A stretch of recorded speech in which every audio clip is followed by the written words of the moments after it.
గురువుగారు అవిముక్త క్షేత్రంగా కాశీని పేర్కొంటారు కదా, ఆ పేరు కాశీకి ఎలా వచ్చింది? కాశీ అనేది సృష్టి ఏర్పడక ముందే ఉన్న అద్భుతమైనటువంటి క్షేత్రం.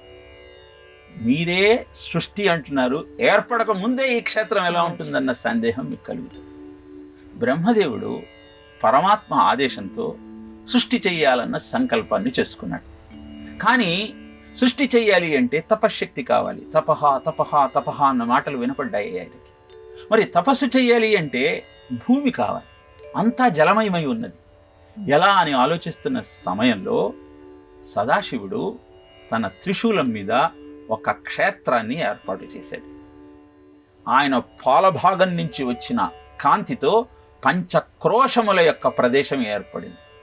దా ప్రదేశంలో కూర్చొని తపస్సు చేసిన బ్రహ్మదేవుడు స్వర్గాది లోకాలను, యక్ష రాక్షస కిన్నెర కింపురుషాది దేవతామూర్తులను, మనుష్యగణాన్ని, జంతుజాలాన్ని సృష్టించాడు.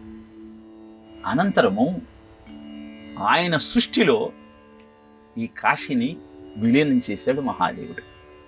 అందుకే మహాదేవ సృష్టి అయినటువంటి ఆ కాశీలో బ్రహ్మ సృష్టిలో ఉన్న జీవుల అధికారం చెల్లదు. అంతా మహాదేవుడు ఏమనుకుంటే అదే జరుగుతుంది. అలాంటి అద్భుతమైన క్షేత్రము, ఈ బ్రహ్మ సృష్టి గొప్పదా, ఆ క్షేత్రము గొప్పదా అని బ్రహ్మకు ఒక మీమాంస కలిగింది. అప్పుడు కాశీ ధన్యతమా విముక్తి నగరీ సాలంకృత గంగయా. కాశీ అనేది గంగా నదితో కూడి మణికర్ణిక మాహాత్యంతో ప్రభవించి ముక్తికాంతను దాసిగా చేసుకున్న అద్భుతమైన క్షేత్రం. ఇప్పుడు బ్రహ్మ సృష్టి గొప్పదా, కాశీ క్షేత్ర మాహాత్యం గొప్పదా అన్న అనుమానం కలిగినటువంటి బ్రహ్మదేవుడు ఒక తరాజును తెప్పించి స్వర్గాన్ని ఒక తక్కెటలో ఉంచాడు. స్వర్గము భారంతో ఆ తక్కెట కిందికి వెళ్ళిపోయింది. ఇంకొక తక్కెటలో కాశీ క్షేత్రాన్ని పెట్టాడు. వెంటనే అప్పటిదాకా కింద ఉన్న స్వర్గలోకపు తక్కెడ ఆకాశంలోకి వెళ్ళిపోయింది. అంత అద్భుతమైన మాహాత్యము కాశీ క్షేత్రానికి ఉన్నది. అందుకే భూమండలం మీద కాశీ ఉంటే ఆకాశంలో స్వర్గం ఉన్నదయ్యా. కాబట్టి కాశీ క్షేత్రం అనేది స్వర్గం కంటే చాలా గొప్పది.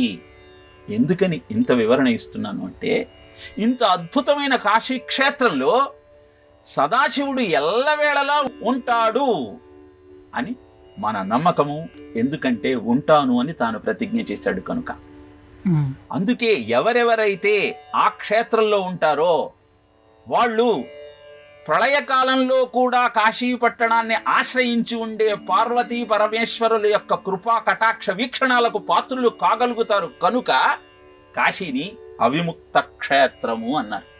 సృష్టికి ముందరే అద్భుతమైన ఈ క్షేత్రము ఉన్నది అని తెలియజెప్పటం కోసము మనకు చారిత్రకమైన ఆధారాలు దొరుకుతున్నాయి. బనారస్ హిందూ యూనివర్సిటీలో అద్భుతమైనటువంటి రుజువులు కనపడుతూ ఉన్నాయి. 6-7 వేల సంవత్సరాలకు ముందరే కాశీలో జరిగిన సంఘటనల యొక్క ఉదాహరణలు కనపడుతున్నాయి. ఆశ్చర్యం ఏమిటి అంటే, బ్రిటిష్లో ఉన్నటువంటి బ్రిటిష్ నేషనల్ హిస్టారికల్ లైబ్రరీలో ఒక నాణెం దొరికింది. ఆ నాణెంలో శివుడు త్రిశూలాన్ని ధరించి సిద్ధాసనంలో కూర్చుంటే ఆయన వెనకాల వృషభం ఉన్నది. ఈ నాణాన్ని పరిశీలించినటువంటి పురావస్తు పరిశోధకులు ఇది 12,600 సంవత్సరాల క్రితం ఉన్న నాణెము అని తేల్చి చెప్పారు. ఇలా అద్భుతమైన శివ మాహాత్యం కలిగిన క్షేత్రం కనుకనే కాశీలో పార్వతీ పరమేశ్వరులు నిరంతరము తమ యొక్క దయతో కృపతో ప్రజలను కాపాడుతుంటారు. కనుకనే దానికి అవిముక్త క్షేత్రము అంటే ఎప్పుడు ఆ క్షేత్రాన్ని వదిలి శివపార్వతులు ఎక్కడికి వెళ్ళరు అని అర్థం. అలాంటి క్షేత్రాన్ని దర్శించి జీవితాన్ని ధన్యం చేసుకునే ప్రయత్నం చేద్దాం.